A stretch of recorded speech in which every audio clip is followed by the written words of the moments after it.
It's funny because I actually started, like when I first learned piano, I actually learned by ear first. And then Yep. I learned sheet music. And Hmm. so for me, and I actually had this kind of debate with my, at the time, my music advisor who was, teaching me theory. And he Yes. was like, these are the rules. And of course, us being musicians, we were like, well, Beethoven didn't follow the rules. That's how he became famous. And Right.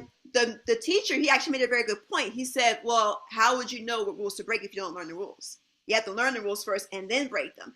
And I was Right. like, oh, but the thing about with the way that I learned by ear is that I didn't even realize I was playing chords before I even knew that they were called chords. I was Right. playing Right. like, major and minor chords. I didn't know they had names. I just knew it just sounded right.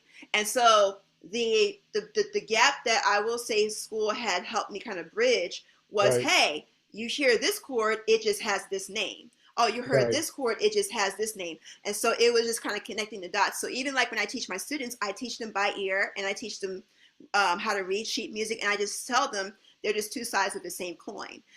Theory just kind of tells you this is what this is called, this is what that's called. But now that you have the toolbox, now you can just build what you want. So like if I hear a particular chord, I'm like it sounds a certain way, to your ear. It looks a certain way on sheet music and it appears a certain way on the piano, but they're all pretty much referring to the same thing. But now Hmm. that you Sure. have this like 360 view of what it is that you're doing, now you have more tools to be able to compose however you want. So even if you're listening to a song by ear, if you're coming up with a song from your ear, not only we know how to play it because you now have like the roadmap in terms of chords that you're hearing in your Sure. head, but you Sure. can now transcribe it into sheet Sure. music.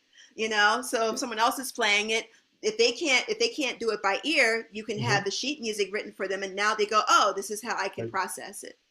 Here's a funny story where I felt that the ear playing kind of trumped everything. I was at a club one night, about to play, and there was a band before us, and it was a very schooled player, and his guitar tuner didn't battery ran out. He couldn't tune his guitar, right? I, with no theory, no rules, I just make noise, right? Went into the phone booth when there was phone booths, right? Recognized that when you pick up a phone, the dial tone is in A. So if you put your elbow on the guitar, it will vibrate through the phone, and you hit the A string and you tune it to, because it would come through the phone, you would tune it to the dial tone, and once you got that one, you could tune the rest. Where they're on stage with a 100,000 degree and talk about Mr. Music, like, oh, I can't tune my thing. It's like, oh, because the ear guy can just hear a pitchfork or a whistle and go, oh, I'm in, right? Where the other Dang. guy's scrambling because he needed a tuner.